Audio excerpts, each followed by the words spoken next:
Hi, my name's David Webb, and you probably don't recognize my face, but you may recognize my voice as the voice of YarnHub. And for the past 8 years, I've been on the board of trustees of an amazing institution, and I'm here today to tell you about my top 5 tanks at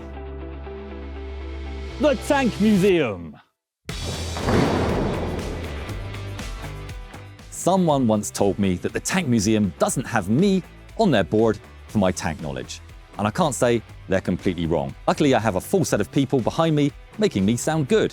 And if you watched our films carefully, you may have spotted the occasional slip, including my now infamous line about a 200mm tankette instead of a 20mm one. Orlik's TKS has replaced the machine gun with a 200mm autocannon, capable of firing 5-round magazines in less than a second. I know what you're thinking. It's not like a man to get the size of his gun a little bit bigger than it should be. But the Cardin Lloyd is such a brilliant bit of early tank design. It's literally a miniaturized tank. It's so small that you half expect it to come flat-packed. The concept actually began in a garage when Major Giffard Lequesne Martel built a one-man prototype and took it to the War Office in the mid-1920s. The design was picked up and exported to at least 17 countries and copied all over the world, including by the Soviets, who based their T-27 upon this. But one of the most famous derivatives was a Polish TK3, and 2 men squeezed into a tiny compartment with the engine basically just between them. It must have been absolutely deafening. And the Poles added a 20mm autocannon and used them for hit-and-run ambushes. One Polish crew, led by Roman Edmund Orlik, pulled off an extraordinary David and Goliath moment, knocking out a Panzer 35T and 2 Panzer IVs using these tiny cockroach tankettes. The Germans gave them that nickname because they were small, hard to hit, and incredibly annoying and difficult to kill. It's a story we tell on YarnHub in our video When Cockroaches Hunted Panzers. They burst through a bush and spot the panzer fleeing away. Orlik opens fire. He strikes the 35T across its rear with a volley of 20mm and taking it out of commission. Orlik's tank rolls up to the wrecked 35T just as 2 crew members stumble out. Rapidly exiting his TKS, Orlik aims his handgun at the 2 men. Hand the hawk, he shouts. They lift their hands in surrender. And yes, I really did once say it was a 200mm tankette. I'm still not living that one down, but we did sell a lot of t-shirts. In today's film, you'll see me sat next to a lot of big guns. But in order to keep my gun running, I've been advised not to sit next to this one because the inside is radioactive.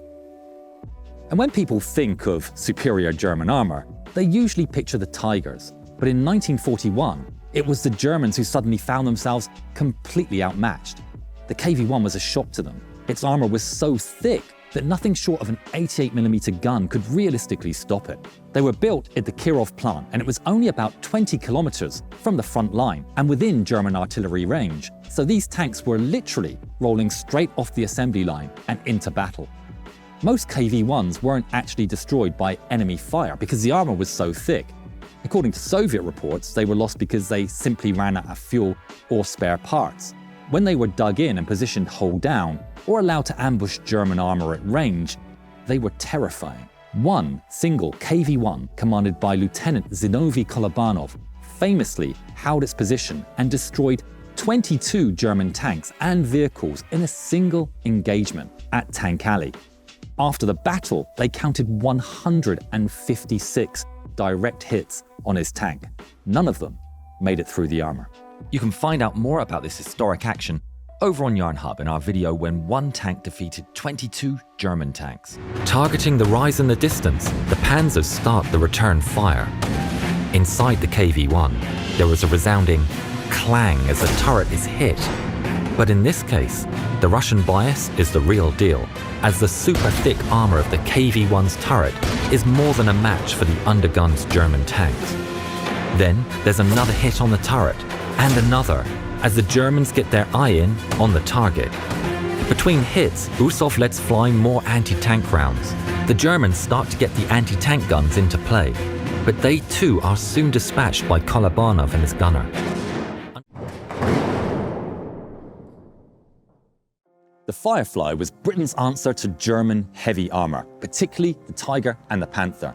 Allied tank crews needed something that could go toe-to-toe with those huge German tanks, and the solution was to take a regular Sherman and wedge in a large British gun with serious punch, the 17-pounder. Against other tanks, it was phenomenal. Even a Tiger's frontal armour wasn't safe at a kilometre's distance. The trade-off, though, was it wasn't great for blasting infantry positions or softer targets, so most formations used a ratio of 1 Firefly to every 4 Shermans. Crews also pulled off a little visual deception.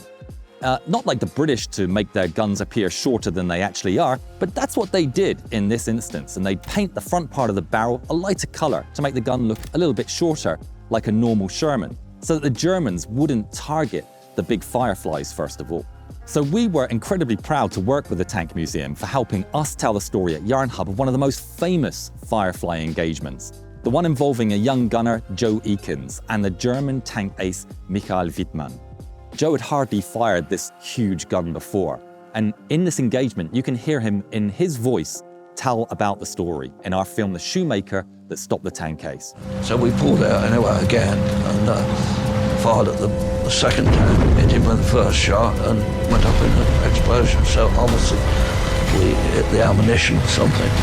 By this time, the first tank of the 3 realised, I think, what was going on, and he started milling around looking for cover, so it turned a bit towards us. We pulled out and fired 2 shots at him, and I hit him as well, and he went up, and I thought, thank God it's not going to be us today. This is probably the most recognisable tank in history, and easily the most feared by Allied crews. The Tiger's 88mm gun, the armour, and the silhouette, the very idea of a Tiger was enough to terrify crews. So much so that Allied troops frequently misidentified anything big and German as a Tiger, leading to reports of far more Tigers being destroyed than were ever actually built. But this, Tiger 131, here at Bovington, is the only running Tiger 1 in the world. It was captured in Tunisia in 1943 and restored by the museum, and it's still driven twice a year at Tiger Day. It starred in the Hollywood film Fury as the final boss tank. The history of this tank's capture recently underwent some change. As the Tank Museum found out some new information, we are very happy to work with them to do the story of the capture of Tiger 131 in one of our YarnHub films.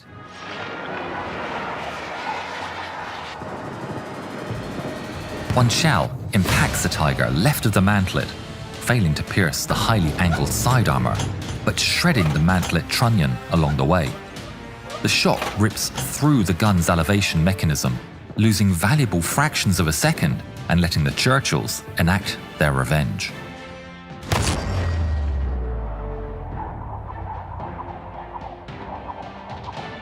A 57mm shell zips right under the barrel and glances against its thicker base, deflecting the shell's path towards the lower mantlet.